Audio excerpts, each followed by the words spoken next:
오늘 본문은 예수님께서 바로 이 예루살렘 입성이 있었던 그 다음 날인 월요일에 바로 성전을 방문하셨던 그 사건을 이야기하고 있습니다. 주님께서 성전을 방문하셨는데 그곳에서 바로 장사하는 자들을 보시고 즉시 그들을 쫓아내심으로 성전을 깨끗하게 정하신 사건이 오늘 본문의 내용입니다. 오늘 주님께서 바로 이 성전 정화 사건은 주님의 공생의 기간 동안 2번 있었습니다. 처음에는 요한복음에 바로 물로 포도주를 바꾸는 가나 혼인잔치 이후에 성전 청결 사건이 나옵니다. 우리가 이런 장면을 보면서 예수님의 사역 초기에 성전 정화 사건이 있었음에도 불구하고 오늘 본문에 나오듯이 또다시 성전이 장사꾼들로 들끓고 있었다는 사실은 당시 이 유대 종교가 얼마나 세속화되었는지 우리에게 잘 보여주고 있습니다. 그래서 오늘 우리는 본문을 통해서 우리는 2가지를 생각해 보아야 합니다. 이건 첫 번째로 성전의 주인은 예수님이십니다. 12절에 예수께서 성전에 들어가사 성전 안에서 매매하는 모든 사람들을 내쫓으시며 돈 바꾸는 사람들의 상과 비둘기 파는 사람들의 의자를 둘러 엎으셨다고 이야기를 합니다. 여러분 이 장면을 보고 많은 종교인들이, 많은 유대인들이 분개하죠. 너가 뭔데 이 성전 안에서 이런 일을 행하느냐. 많은 유대인들은 이 예수님이 하는 행동을 책망합니다. 여러분 우리는 세상을 살아가면서 우리의 집안을 한 번씩 바로 인테리어를 한 번씩 바꿀 때가 있습니다. 집안에 있는 물건들을 한 번씩 옮기기도 한다는 겁니다. 그렇게 할 수 있는 이유가 뭘까요? 내가 이 집의 주인이기 때문에 내 집에 있는 물건들을 우리가 마음대로 옮길 수 있다는 겁니다. 이런 마찬가지로 오늘 주님께서 성전 안에서 매매하는 모든 자들을 내어 쫓으시고 또 돈 바꾸는 사람들의 상과 비둘기 파는 자들의 의자를 둘러 엎으실 수 있었던 그 권위가 어디에서 나옵니까? 예수님이 바로 성전의 주인이시기 때문입니다. 요한복음 2장 19절에 보면 예수께서 대답하여 이르시되 너희가 이 성전을 헐라 내가 사흘 동안에 일으키리라.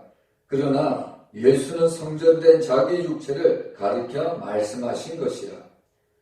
유대인들은 깨닫지 못했지만 여러분 사실 이 성전의 주인은 예수님이라는 겁니다. 이런 마찬가지로 오늘 이 땅에 세워진 모든 교회는 바로 예수님이 주인이 되어야 합니다.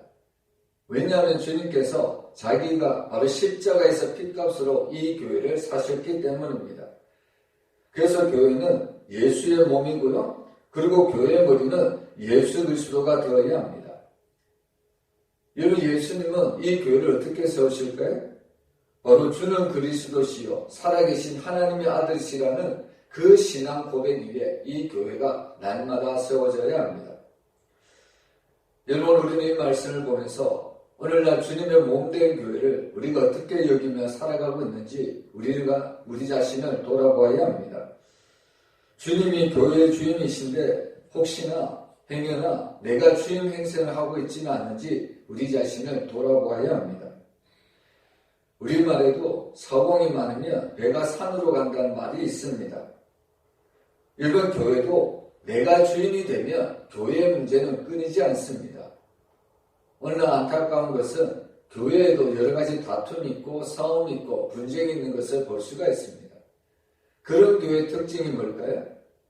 그 교회의 주인이 주님이 되지 못하고 자기가 주인이 될 때 이 교회 안에는 늘 분쟁이 있고 다툼이 있고 싸움이 있다는 겁니다. 여러분 초대교회 중에 고린도 교회가 그런 교회였습니다. 이 고린도 교회는 심지어 이 성찬 가운데서도 분쟁이 나타났습니다. 그래서 우리는 항상 교회의 주인은 주님이라는 사실을 잊어서는 안 됩니다. 여러분 이 당시의 성전은 바로 하나님의 임재의 상징적 소스로 그야말로 거룩한 곳이 되어야 합니다. 그런데 거룩한 성전을 이 유대 종교의 지도자들은 시장바닥과 같이 만들어버리고 말았습니다. 물론 여기서 이 제물로 사용될 짐승을 매매하고 돈을 바꾸어주는 행위는 사람들의 편의를 도모하기 위한 겁니다. 이 사람들이 성전에서 돌아와서 제사를 드리도록, 편하게 제사를 드리도록 바로 이런 취지를, 이런 편리한 그 도구를 바로 사용했다는 겁니다. 짐승의 매매는 바로 짐승을 직접 가지고 올 수 없는 먼 거리의 사람들의 편의를 도모한다는 취지였고, 또 이 한전이라는 것은 당시에 황제의 형상이 새겨진 이 성전세로 바칠 수 없었던 로마 화폐를 유다의 화폐로 교환해 준다는 취지였습니다. 한마디로 말하면 하나님 앞에 제사를 드릴 때 더 잘 제사를 드릴 수 있도록 이런 편의를 도모했다는 이야기입니다. 근데 이렇게 사람들에게 하나님 앞에 더 잘 제사를 드리기 위한 이런 편의를 도모하기 위해서 그런 것들을 도입을 했는데, 이런 것들이 어떻게 전락이 되었습니까? 이러한 짐승의 매매와 이런 한전 행위는 사실 성전 내의 상인들과 단합해서 각종 이권을 챙기려는 타락한 제사장이 생기고 말았다는 겁니다. 말하자면 하나님의 거룩한 성전이 검은 돈을 노린 자들에 의해서 더럽혀질 대로 더럽혀졌다는 말씀입니다. 결국 유대 종교의 최후의 보루라고 하셨던 이 성전까지 이렇게 부패하고 더럽혀졌으니 당시 유대 종교의 타락이나 이루 말할 수 없을 정도입니다. 그렇다면 여러분, 오늘날 하나님의 임재의 상징적 초소라고 할 수 있는 교회는 어떻습니까? 과연 오늘 이 땅의 교회들은 거룩한 모습을 유지하고 있습니까? 주님이 오늘 이 땅에 교회에 오신다면 과연 이 땅에 세워진 교회는 주님으로부터 칭찬을 들을 수 있을까요? 일부 안타깝지만 정말 우리는 이 질문에 대해서 자신 있게 그렇게 대답할 교회는 그리 많지 않습니다. 그래서 우리는 본문을 통하여 교회는 늘 주님이 주인 되셔야 된다는 것을 잊어서는 안 됩니다. 이 교회는 주님이 이끄셔야 합니다.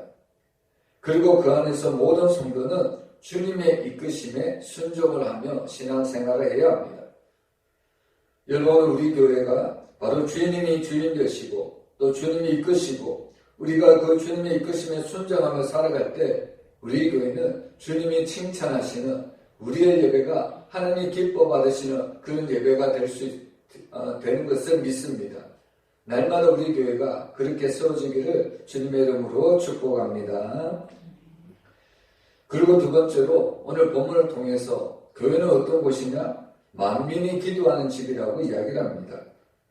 우리 13절 우리 한번 같이 읽어봅니다. 그들에게 이르시되 기록된 바 내 집은 기도하는 집이라 일컬음을 받으리라 하였거늘 너희는 강구의 소굴을 만드는도다 하시니라. 여러분, 기독교는 어떤 종교일까요? 기독교는 기도교입니다. 기독교는 바로 기도를 하는 종교가 되어야 된다는 이야기입니다. 교회는 어떤 곳입니까? 교회는 만민이 기도하는 집입니다. 여러분, 주의 집으로 일컬어지는 성전은 바로 만민이 기도하는 그런 곳이 되어야 합니다. 성전의 주요 용도의 하나는 바로 기도 초소입니다. 그러므로 우리는 하나님의 전인 이 교회에서 기도하기에 힘써야 합니다. 여러분, 한나가 아들을 잉태할 힘을 주시도록 하나님 앞에 간구한 곳이 어디냐면 바로 한나가 이 하나님 앞에 눈물로 기도한 것은 다름 아닌 바로 실로의 회막이었습니다. 당시에는 이 성전이 아주 건축되기 이전이어서 이 회막에서 하나님 앞에 제사를 드렸는데 이 회막이 바로 실로에 있었습니다. 그래서 이 한나는 회막에서 기도했을 때 하나님의 응답을 받았고 그 응답으로 위대한 사사 사무엘을 낳을 수 있었습니다. 여러분, 이처럼 오늘 이 땅에 세워진 모든 교회는 하나님 앞에 기도하는 장소로 우리에게 허락해 주셨습니다. 사실 교회만큼 기도하기에 적합한 장소도 없습니다. 우리 집과 우리 가정과 가장 가까운 곳이 교회이지 않습니까? 그래서 우리는 늘 교회에 찾아와서 힘들고 어려울 때마다 우리는 교회에 와서 하나님 앞에 간절히 기도할 수가 있습니다. 여러분, 모든 문제가 있거든, 무슨 문제가 있거든 지체하지 말고 교회로 나와서 기도하시길 바랍니다. 바로 교회는 만민이 기도하는 집이라는 것을 우리는 깨달아야 합니다. 그래서 오늘 우리가 기도할 때 중요한 자세 두 가지를 우리가 이 시간 한번 살펴보기를 원합니다. 여러분, 첫 번째로 우리가 기도할 때로 바로 우리는 영으로, 마음으로 기도해야 합니다. 고린도전서 14장 15절에 보면 그러면 어떻게 할까? 내가 영으로 기도하고 또 마음으로 기도하며 내가 영으로 찬송하고 또 마음으로 찬송하리라. 여러분, 기도할 때 중요한 자세는 우리가 영으로 기도하고 마음으로 기도하는 겁니다. 그러면 영으로 기도하고 마음으로 기도하는 것은 어떤 기도일까요? 여러분, 사실 영으로 마음으로 하는 기도는 눈에 보이지 않습니다. 여러분, 예수님께서는 바리새인들이나 서기관들의 기도를 삼가라고 이야기를 하시죠. 여러분, 바리새인이나 서기관들의 특징이 뭡니까? 눈에 보이는 기도를 했다는 겁니다. 눈에 보이는 기도의 특징이 뭡니까? 외식하는 기도였다는 겁니다. 어떻게 해서든지 사람들에게 잘 보이려고 기도를 했다는 겁니다. 미사욕을 섞어가면서 오랫동안 기도하면서 사람들에게 존경을 받으려는 기도를 그들은 늘 끊임없이 드렸습니다. 근데 예수님은 바로 이런 바리새인들과 이런 서기관들의 기도의 특징을 바로 눈에 보이는 기도, 외식하는 기도라고 책망을 하고 있습니다. 여러분, 이들이 이렇게 하는 이유는 바로 사람들에게 자기를 가시하기 위함입니다. 여러분, 물론 통성기도가 나쁜 것도 아니고 기도를 오래 하는 것도 나쁜 것은 아닙니다. 근데 중요한 것은 그 기도의 중심이 어디에 있는가 항상 살펴야 합니다. 여러분, 기도는 누구에게 하는 걸까요? 여러분, 기도는 사람에게 하는 것이 아니라 기도는 하나님께 하는 겁니다. 사람에게 보이려고 우리가 기도하는 것이 아니라는 겁니다. 그래서 영으로 기도하고 마음으로 기도한다는 것은 오직 하나님만 바라보고 기도하겠다는 의지고 결단입니다. 여러분, 우리가 영을 깨끗게 하고 마음을 깨끗게 하는 것은 너무나도 중요합니다. 근데 사실 사람들은 영과 마음보다는 육신의 외모를 가꾸는 데만 관심이 있습니다. 여러분, 주일에 교회 올 때 시간이 늦더라도 우리는 할 것을 다하고 외모를 갖추고 예배 시간이 늦더라도 나의 외모를 치장하고 교회 나오는 모습을 우리가 한 번씩 볼 수가 있습니다. 여러분, 정작 중요한 것은 우리의 영과 우리의 마음의 상태인데 그러한 영과 그러한 마음의 상태는 아무런 준비도 없이 교회에 나오는 그런 성도들이 있다는 이야기입니다. 여러분, 그러나 정말 하나님은 사람들은 모를지라도 하나님은 내 영적 상태를 다 알고 계십니다. 그래서 사실 하나님은 예배하러 올 때에 영과 진리로 예배하는 자를 기뻐하신다는 이야기입니다. 여러분, 하나님이 기뻐하시는 것은 바로 우리의 겉모습이 아니라 우리의 영적 상태, 마음입니다. 그래서 잠언서에 보면 모든 지킬 만한 것 중에 더욱더 내 마음을 지키라. 생명의 근원이 이에서 남이니라. 여러분, 우리가 기도할 때 우리의 외적인 기도가 아니라 우리의 영과 우리의 마음을 깨끗게 해서 정말 하나님이 받으실 만한 그런 기도를 드리시길 바랍니다. 그런 기도를 한나가 드렸고요, 사무엘이 드렸습니다. 그 한나의 기도, 그 사무엘의 기도대로 하나님이 응답해 주셨습니다. 오늘 우리의 기도가 하나님이 받으실 만한 그런 깨끗한 기도가 되기를 주님의 이름으로 축복합니다. 그리고 또한 우리가 기도할 때 두 번째 기도의 자세는 무엇이냐면 우리가 무엇을 기도하든지 간에 믿음으로 기도를 해야 합니다. 오늘 마태복음 21장 22절에 보면 너희가 기도할 때에 무엇이든지 믿고 구하는 것은 다 받으리라 하시니라. 여러분, 이 말씀은 위대한 기도, 응답받는 기도의 필수 조건이 무엇인지를 우리에게 가르쳐주고 있습니다. 사실 모든 성도들이 열심히 기도는 하면서도 응답을 받지 못합니다. 그 이유가 뭘까요? 기도 시간이 짧거나 기도하는 방법에 문제가 있어서가 아니라 믿음이 없다는 것이 가장 큰 문제입니다. 여러분, 기도는 하나님을 믿는 성도들로 하여금 무슨 일을 하든 어떤 일을 하든 그 일을 해결할 수 있는 능력을 주는 것이 바로 기도라는 겁니다. 믿음의 기도가 이처럼 큰 역사하는 힘이 있다는 겁니다. 근데 반대로 우리가 아무리 열심히 구하고 또 많이 기도한다고 할지라도 믿음이 없는 기도는 하나님의 응답이 없습니다. 여러분, 하나님은 믿음으로 구할 때 응답하시고 역사하신다는 것을 믿으시길 바랍니다. 우리가 무엇을 구하든지 주의 약속을 붙들고 구하거든 우리는 의심하지 말아야 합니다. 여러분, 의심이라는 것은 우리가 기도의 응답을 받지 못하도록 방해하는 거대한 장애물입니다. 그래서 사실 어떤 이들은 기도하다가 쉽게 포기하고 쉽게 낙심합니다. 왜냐하면 기도 응답에 확신이 없기 때문입니다. 하나님의 약속을 의심하기 때문에 중도에 포기하고 만다는 겁니다. 그러나 반대로 하나님의 믿부심을 아는 성도들은 끝까지 믿음을 가지고 하나님 앞에 매달립니다. 하나님만이 내 인생의 해결자라는 것을 믿고 하나님 앞에 자신의 모든 어려움을 간구하기 시작한다는 겁니다. 인본주의 신앙과 여러분 신본주의 신앙의 차이는 바로 기도에서 드러납니다. 인본주의적인 기도는 실현 가능성 여부를 계산하고 구합니다. 내가 기도하는 것이 이루어질만 하면 그 기도를 가지고 하나님 앞에 기도한다는 거예요. 그런데 신본주의적 기도는 약속의 말씀을 전제로 구하는 것을 볼 수가 있습니다. 내 생각과 내 지혜로 내 능력으로 이루어지지 않는다고 할지라도 하나님의 약속을 붙들고 기도하는 사람이 바로 신본주의적 기도를 드리는 사람이라는 겁니다. 여러분, 우리는 이런 신본주의 기도를 통해서 우리는 하나님 앞에 응답을 받아야 합니다. 여러분, 우리는 말씀을 통해서 바로 성전의 주인, 바로 교회의 주인이 예수 그리스도임을 우리가 믿어야 합니다. 여러분, 마찬가지로 내 인생의 주인이 바로 예수 그리스도라는 것을 우리는 한순간도 잊어서는 안 됩니다. 예수님만이 우리가 가지고 있는 모든 문제의 해답입니다. 그리고 우리가 영으로 마음으로 기도할 때 하나님은 우리의 모든 문제를 해결해 주십니다.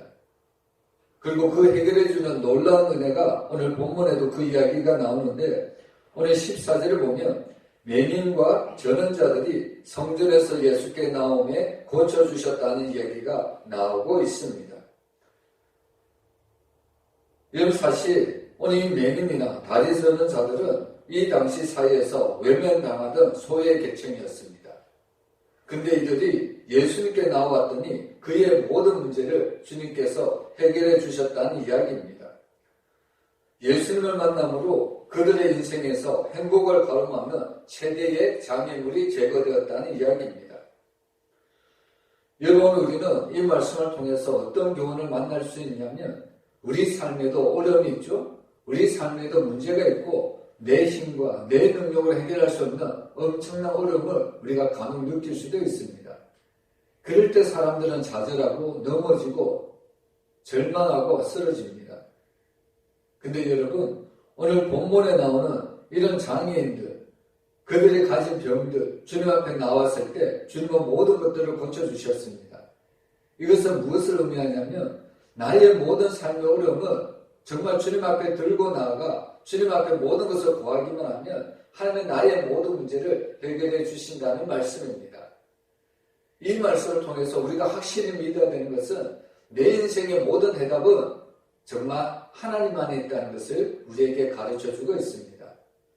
나는 할 수 없지만, 나는 능력이 부족하지만 우리는 주님 안에 있을 때, 주님을 믿고 나아갈 때 하나님은 내 인생의 모든 해답을 가지고 계셔서 나의 모든 문제를 해결해 주신다는 이야기입니다. 여러분, 우리는 이 본문을 통해서 우리는 깨달아야 합니다. 성전의 주인이 하나님이고 예수님이듯이 내 인생의 주인도 예수님이라는 것을 잊어서는 안 됩니다. 여러분, 우리가 예수님이 내 인생의 주인이라고 믿는다면 우리는 주님 앞에 모든 것을 맡기고 나아갈 수가 있습니다. 여러분, 이번 사순절 기간 동안 정말 주님께서 내 인생의 주인 되심을 믿고 주님 앞에 나아가시기를 바랍니다. 주님 앞에 맡기고 기도하면 주님께서는 나의 모든 문제를 해결해 주신다는 겁니다. 여러분, 이 아침에도 십자가에서 다 이루었다는 그 주님의 음성을 듣고 나아가는 믿음의 한날이 되시기를 주의 이름으로 축원합니다. 기도하겠습니다.